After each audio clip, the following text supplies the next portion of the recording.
Tywin Lannister, the man who orchestrated kingdoms with gold, fear, and legacy. A lion feared by lords, whispered about in halls, and obeyed without question. But then came a boy with a crown, a sword, and no fear, Robb Stark. Tywin's power didn't rest in magic or prophecy, it rested on perception. His greatest weapon wasn't the sword, it was fear. The Rains of Castamere wasn't just a song, it was a warning, a chilling tale of what happens when you defy him. But every warning only works if people believe in the threat. Through the years, Tywin kept the Seven Kingdoms in line, not with love, but with terror.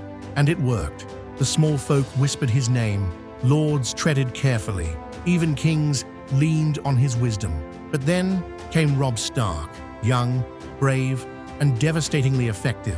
Robb didn't just refuse to be scared, he beat Tywin, again and again. Whispered victories turned into full-blown legends. Here was a teenage king from the cold north, slicing through Lannister lines and taking hostages. A boy, making Tywin look beatable. And that was the real danger. Robb Stark wasn't just a military problem, he was a symbol that Tywin Lannister could be stood up to, and even worse, defeated. And symbols are contagious. One brave man can spark 1,000 rebellions. It's easy to think Tywin was scared of Robb the man. Maybe, but the truth is deeper. He feared what Robb represented. Tywin couldn't beat him in open battle.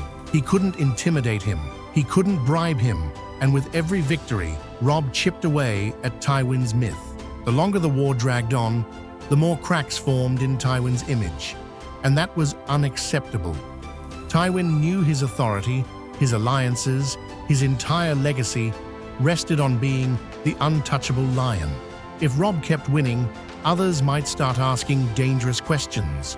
Robb Stark had to die, not just because he defied the Iron Throne, but because his existence mocked Tywin, a walking reminder that the lion wasn't all-powerful. So Tywin orchestrated something worse than death in battle: betrayal at a wedding. Roose Bolton didn't need Tywin. He could have killed Robb and claimed the North for himself.